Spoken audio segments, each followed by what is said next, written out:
बाकी चीजों के बारे में साथियों ने बताया है। मैं खास तौर से जो सुप्रीम कोर्ट का फैसला आया है उसके बारे में बात करूंगा और वो क्या वाकया था उसके बारे में थोड़ी सी बात करूंगा। हम लोग, मैं और मेरी पत्नी 1992 में छत्तीसगढ़ चले गए थे और हम लोगों ने वहाँ दंतेवाड़ा जिले में एक गांव में पेड़ के नीचे हमने रहना शुरू किया और सेवा का काम शुरू किया। धीरे धीरे वो काम बढ़ता गया और फिर वो काम बहुत बड़ा हो गया। हमारे 250 पूर्णकालिक साथी और 750 अंशकालीन साथी, इस तरह से 1000 लोगों की टीम के साथ हम लोग वहाँ 4 जिलों में काम कर रहे थे और हम लोग वहाँ महिलाओं के सशक्तिकरण का, लोगों की आजीविका का, स्वास्थ्य का, शिक्षा का, ये सब सेवा का काम कर रहे थे। उसी समय फिर ये नई आर्थिक नीतियां आई जिसके तहत फिर अंतरराष्ट्रीय पूंजी रिसोर्स रिच एरियाज की तरफ आने लगी। जो मल्टीनेशनल कंपनीज थी वो वहां पहुंचने लगी जहां पर प्राकृतिक संसाधन प्रचुर मात्रा में है। तो आप जानते हैं कि दुनिया भर में प्राकृतिक जो संसाधन है वो आदिवासी इलाकों में है, चाहे वो अफ्रीका हो, चाहे वो लैटिन अमेरिकी देश हो, चाहे वो दक्षिण एशिया हो। तो भारत में सेंट्रल इंडिया जो है, जो झारखंड, छत्तीसगढ़, उड़ीसा वगैरह है, बंगाल का कुछ इलाका, ये नेचुरल रिसोर्स जो मिनरल्स हैं, मिनरल रिच एरिया हैं। अगर मैं छत्तीसगढ़ की बात करूं तो अबूझमाड़ में सोना है। अगर मैं सुकमा की बात करूं तो वहाँ रेड, ये ब्लू डायमंड है जिसको नीलम कहते हैं।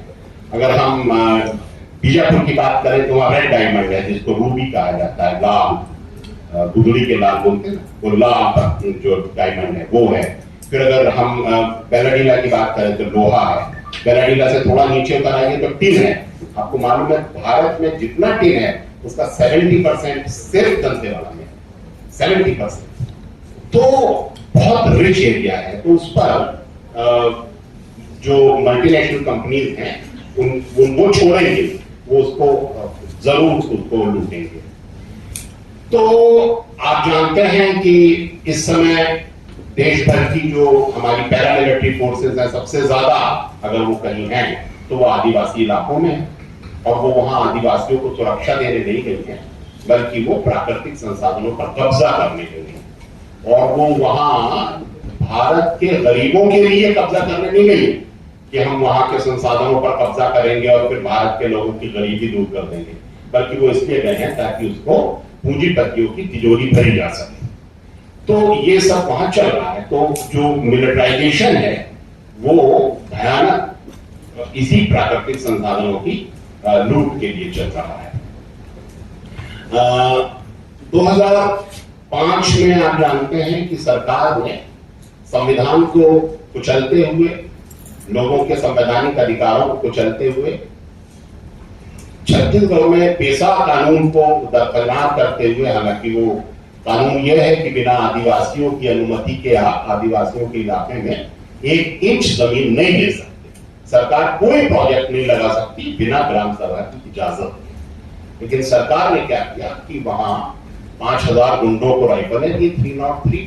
उनको कहा कि तुम लोग स्पेशल पुलिस ऑफिसर हो और उनको काम दिया गांव खाली कराने और साथ में पैरामिलिट्री फोर्सेस को जोड़ा गया और इन लोगों ने आदिवासियों के गांव जलाने शुरू करे। जैसा भी राजवीर ने कहा, 650 गांव जलाए गए, हजारों आदिवासियों का कत्ल हुआ, उसमें हजारों महिलाओं के साथ सिपाहियों ने बलात्कार किया, बच्चों का कत्ल हुआ, बूढ़ों का कत्ल, बुजुर्गों का कत्ल हुआ, उनके खेत जलाए गए, उनके जल स्रोतों में जहर मिला दिया गया और गांव उजड़ता था, फिर दोबारा बसने की कोशिश करता था, फिर हमला होता था। एक गांव पर 20-20 बार हमला हुआ है, लोगों की जिंदगी तबाह कर दी गई। 3.5 लाख लोग करीब आंध्र प्रदेश में पलायन कर गए, इतने ही लोग जंगलों में छिप गए। बहुत बड़े पैमाने पर वो पलायन हुआ। अब हम लोग उसी इलाके में लोगों की सेवा का काम कर रहे थे और वहीं पर ये सब चल रहा था। तो वो लोग हमारे पास आने लगे तभी क्या हुआ, सुप्रीम कोर्ट में नंदिनी सुंदर ने एक पेटिशन फाइल करी कि साहब ये देखिए क्या हो रहा है। तो सुप्रीम कोर्ट ने कहा कि ये जो 650 गांव जलाए गए हैं और ये जो पुलिस ने जुल्म किए हैं, इसमें पुलिस वालों के खिलाफ एफआईआर लिखो और गांवों को दोबारा बसाओ। लेकिन सरकार ने एक भी गांव नहीं बसाया और एक भी पुलिस वाले के खिलाफ एफआईआर नहीं लिखी। तो हमने कहा कि हम सुप्रीम कोर्ट की मदद करेंगे। अच्छा, हम सुप्रीम कोर्ट के लिए काम करते थे। आज जो सुप्रीम कोर्ट ने मुझ पर जुर्माना लगाया है, मैं आपको मजेदार बताऊं, मैं सुप्रीम कोर्ट के बनाए हुए नालसा का मेंबर था। National legal aid services authority जो सुप्रीम कोर्ट की बनाई हुई है, हम लोग उसके मेंबर थे। और जो डिस्ट्रिक्ट जज होते थे वो हमारे साथ हर हफ्ते आदिवासियों के गांव में हम लोग मीटिंग करते थे और हम वहां आदिवासियों को कहते थे और डिस्ट्रिक्ट जज भी कहते थे कि अपनी गरीबी को न्याय प्राप्ति में बाधा मत बनने दीजिए। अगर आपके साथ अन्याय हो तो आप अदालत में आइए, आपको फ्री वकील मिलेगा, आपके लिए सरकार लड़ेगी, सुप्रीम कोर्ट के वकील लड़ेंगे, ये बोलते थे। तो हमको बात, हमने कहा बिल्कुल ठीक, सुप्रीम कोर्ट हमसे कह रहा है कि भाई अन्याय हो तो आदिवासी को लेके आओ। हमने यही किया। जब 2009 में वहां हम लोगों ने 40 गांव दोबारा बसाए, सुप्रीम कोर्ट ने कहा कि गांव को दोबारा बसाओ, तो सरकार ने नहीं बसाया, हम लोगों ने 40 गांव बसा दिए। तो वहां एक गांव है नेंद्रा, सुकमा जिले में, वहां हम लोग रह रहे थे। हमने कहा, हमने ह्यूमन शील्ड बना ली, हमने कहा कि आप अब गांव जला के दिखाइए, हम यहां खड़े हैं और हम गांव वालों के साथ रहेंगे। तो हमने नेंद्रा गांव में रहना शुरू किया और उस गांव को 4 बार जलाया गया था, हमने उस गांव को दोबारा बसाया। तो ये गोमपाड़ गांव नेंद्रा के नजदीक है।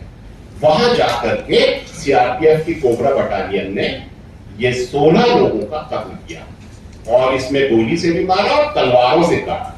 इसमें 1.5 साल के बच्चे का हाथ काट दिया, वो अपनी माँ की गोद में था, उसकी माँ के सिर में चाकू मार दिया। उसकी 8 साल की बच्चे की मौसी खड़ी थी, उसको काट दिया। उसके नाना नानी को मार दिया। एक 70 साल की बूढ़ी महिला थी, उनके वक्ष काट दिए। 80 साल के बुजुर्ग थे, उनका पेट फाड़ दिया। ऐसे 16 लोगों का कत्ल किया। अब वो लोग हमारे नेंद्रा गांव में आए और उन्होंने कहा हमारे गांव में ऐसा हुआ है। तो मैंने कहा ठीक है, हम लोग आते हैं, आप लोग इकट्ठे हो जाओ। मैंने सुधा भारद्वाज को कहा, दिल्ली से यहां से और भी लोग गए और एक फैक्ट फाइंडिंग टीम पहुंची, गांव वाले इकट्ठे हुए और उन्होंने अपनी सारी आप बीती बताई। हम उन लोगों को, उसमें सोडी शंभू नाम की एक महिला थी, अगर आप नेट पर सर्च करेंगे, उसके पांव में गोली मार दी गई थी, उसके पांव के हड्डी का टुकड़ा हो गया था। उसको हम लोग स्ट्रेचर पर लेके आए, दिल्ली लेकर आए। दिल्ली में ला करके हमने कॉन्स्टिट्यूशन क्लब में मीटिंग करी, प्रेस कॉन्फ्रेंस करी और उसमें प्रशांत भूषण थे, स्वामी अग्निवेश थे, अरुंधति रॉय थी, नंदिनी सुंदर थी, तो पूरी दिल्ली की सिविल सोसाइटी थी। और उसमें उन गांव वालों ने सब बताया कि हमारे साथ क्या हुआ है। उसके बाद हम लोग अगले दिन HRLN गए, वहां पर पेटिशन फाइल हुई, पेटिशन लिखी गई और सुप्रीम कोर्ट में पेटिशन फाइल हुई। उधर वो जो एसपी था अमरेश मिश्रा, अभी वो NIA में DIG है, उसने ये कत्ल-ए-आम कराया था।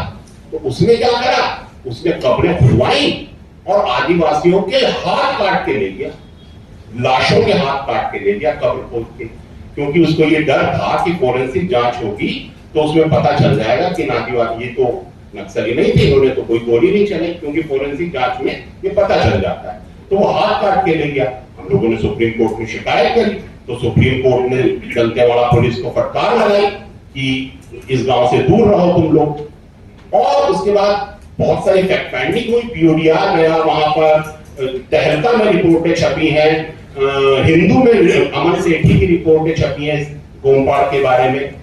और लगातार, अच्छा, सोडी शंभू को हम दिल्ली लेकर के आए, दिल्ली में उसका इलाज हुआ, उसके बाद दोबारा लेकर गए और फिर जब हम दोबारा उसको दिल्ली लेकर आ रहे थे तो रास्ते में पुलिस ने सोडी शंभू को किडनैप कर लिया और उसी रात फिर मेरा कत्ल करना था पुलिस को। तो उस रात फिर मैं दंतेवाड़ा से निकला हूं। उसके बाद इस गांव के लोग मुझसे मिलने आए अगले दिन, लेकिन मैं निकल चुका था। पुलिस ने आदिवासी पेटिशनर्स को, 6 पेटिशनर को 12 में से किडनैप कर लिया। उस किडनैपिंग का वीडियो भी हमारे पास है। बिना नंबर प्लेट की गाड़ियों में पुलिस की गाड़ियां उन आदिवासियों को उठा के ले गई और फिर दिल्ली में लाके कहलवा दिया कि साहब हमें नहीं पता किसने मारा था। लेकिन उन्होंने ये नहीं कहा, उन्होंने कहा अनआइडेंटिफाइड यूनिफॉर्म लोग थे जिन्होंने आके कत्ल किया। ये नहीं कहा कि हिमांशु कुमार झूठ बोल रहा है या हमारे लोगों का तो कत्ल ही नहीं हुआ या हमको बहका के लाया गया, ऐसा तो नहीं कहा उन्होंने। अब सरकार, सुप्रीम कोर्ट का क्या फर्ज था? सुप्रीम कोर्ट का फर्ज था कि वो जांच करवाए कि इन लोगों को किसने मारा। लेकिन सुप्रीम कोर्ट कह रही है कि नहीं, जांच की जरूरत नहीं है, आप झूठ बोल रहे हैं और आपके ऊपर हम 5 लाख जुर्माना लगाते हैं। अब ये जो फैसला है ये बिल्कुल वैसा ही फैसला है जैसा तीस्ता सीतलवाड़ के साथ हुआ। तीस्ता सीतलवाड़ वकील है, उसके पास लोग आए, उन्होंने कहा साहब हमारे रिश्तेदारों का कत्ल हुआ है, आप हमारी मदद कीजिए। तीस्ता सीतलवाड़ अदालत में चली गई, उन्होंने कहा साहब ये लोग कह रहे हैं कि इनके रिश्तेदारों का कत्ल हुआ है, आप जांच करवा लीजिए। अब सुप्रीम कोर्ट ने कहा कि नहीं, हम तो तुम्हें जेल में डालेंगे और वकील को जेल में डाल दिया। हमारे मामले में आदिवासियों ने कहा साहब हमारे लोगों का कत्ल हुआ है, आप जरा हमारी मदद कर दीजिए। तो हमसे तो सुप्रीम कोर्ट ने कहा था कि तुम आदिवासियों की मदद करो, हमने मदद कर दी। अब सुप्रीम कोर्ट कह रहे हैं हम तुमको 5 लाख जुर्माना लगाएंगे और नहीं दोगे 4 हफ्ते में तो हम तुमको जेल में डाल देंगे। तो सुप्रीम कोर्ट ये कह रहा है कि अब इंसाफ मांगना जुर्म है और अगर आप कोर्ट आएंगे तो हम आपको जेल में डाल देंगे। तो क्या सुप्रीम कोर्ट जुडिशियल प्रोसेस को बंद करना चाहता है? सुप्रीम कोर्ट ये कह रहा है कि अब इंसाफ मांगने सुप्रीम कोर्ट मत आओ। क्या सुप्रीम कोर्ट ताला लगाना चाहता है अपने यहां? क्या सुप्रीम कोर्ट आत्महत्या करना चाहता है? लेकिन हमारा कहना यह है कि सुप्रीम कोर्ट कुछ डरे हुए, सत्ता से डरे हुए जजों की मिल्कियत नहीं। सुप्रीम कोर्ट भारत की जनता की मिल्कियत है, यह हमारा कोर्ट है, इसको हम बचाएंगे, जुडिशरी को हम बचाएंगे, डेमोक्रेसी को हम लोग बचाएंगे, हम सब मिलकर बचाएंगे। इसलिए हमने कहा हम इस अन्यायपूर्ण फैसले को नहीं मानेंगे, हम जुर्माना नहीं देंगे।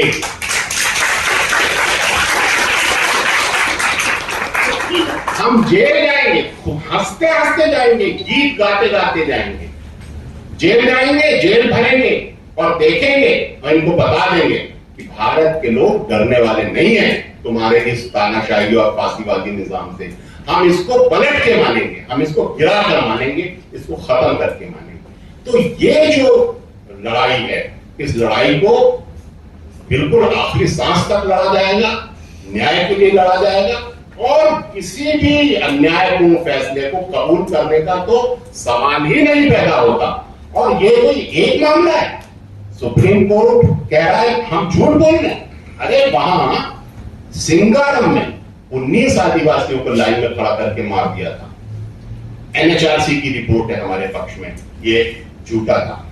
सारकेगुड़ा में 17 आदिवासियों को मारा, न्याय आयोग की रिपोर्ट आई, निर्दोष थे। एरसमेंटा में 8 आदिवासियों को मारा, न्याय आयोग की रिपोर्ट आई, निर्दोष आदिवासी थे।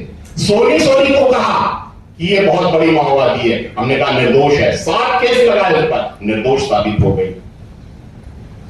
16 आदिवासी महिलाओं के मामले में एनएचआरसी की रिपोर्ट है कि उनके पास प्राइमा फेसी एविडेंस है कि उनके साथ सुरक्षा बलों के सिपाहियों ने बलात्कार किया। मैं नहीं कह रहा, एनएचआरसी कह रही है, सेंट्रल गवर्नमेंट की बनाई हुई। मारवाड़ा में 3 आदिवासियों की चाकू से आंख निकाल ली थी और सिर में चाकू घोंप करके पुलिस वालों ने मार दिया था। हमने वो केस कोर्ट में ले गए, 3 पुलिस वाले उसमें जेल में गए थे। कौन सा केस आज तक हमारा झूठा साबित हुआ है? एक झूठ बता दे सरकार कि हम लोगों ने झूठा केस कोर्ट में ले गए। हमारे सारे कोर्ट सही साबित हुए हैं, इल्जाम सही साबित हुए हैं। सुप्रीम कोर्ट किस आधार पर कह रहा है कि ये केस झूठा है? जांच करवाई क्या? बिना जांच के जज को सपना दे रहा आपने कि केस झूठा है? इतना डरपोक, मोदी से डर करके फैसला दे रहा है कि 5 लाख का जुर्माना तुमने झूठा केस दायर किया है। अरे जांच तो करा, तुम्हारे अंदर दम है तो आज भी वो गांव वाले बोल रहे हैं कि आए तो सही कोई जांच करने, और उन्होंने कहा है गांव वालों ने कि हम आएंगे दिल्ली और हम द्रौपदी मुर्मू से मिलेंगे और हम कहेंगे कि हमारे साथ क्या हुआ था। तो ये लड़ाई लड़ी जाएगी और अन्याय के आदिवासियों की जो लड़ाई है वो बहुत महत्वपूर्ण है, क्योंकि ये एक फुल फ्लेज वॉर है, ये हिडन वॉर ऑफ इंडिया है। बहुत सारे सिपाही उन इलाकों में भेज दिए गए हैं, और मैं तो ये कहता हूं कि अगर भारत में सबसे ज्यादा किसी पर जुल्म हो रहा है तो वो आदिवासी समुदाय है। इतने बड़े पैमाने पर सिपाहियों को वहां भेजा गया है, और ऐसा नहीं है कि माओवादियों के कारण भेजा गया है। जहां माओवादी नहीं है, एक बार 3 मूर्ति में मीटिंग चल रही थी, वहां पर जयराम रमेश बोले कि माओवादी कितने क्रूर हैं, गांधीवादी लोग कहां हैं। तो एक महिला ने कहा कि गांधीवादी लोगों को आपने छोड़ा कहां? छत्तीसगढ़ से आप लोगों ने हिमांशु कुमार के आश्रम पर बुलडोजर चला दिया, उनको छोड़ने पर मजबूर किया। मैं तो सामने बैठा हूं यहां। बोले हाँ बोलिए। मैंने कहा आप कह रहे हैं कि वो बड़े क्रूर है, आप मुझे ये बता दीजिए आजादी के बाद से आज तक कोई भी विकास योजना के लिए आपने लोगों की जमीनों का अधिग्रहण अगर बिना पुलिस लगाए, बिना बंदूक की मदद के किया हो तो मुझे एक उदाहरण दो। आपका पूरा विकास का मॉडल इतना हिंसक है और आप कह रहे हैं अहिंसा की बात करना है। तो वक्त कम है जी, आप सवाल लिए हैं।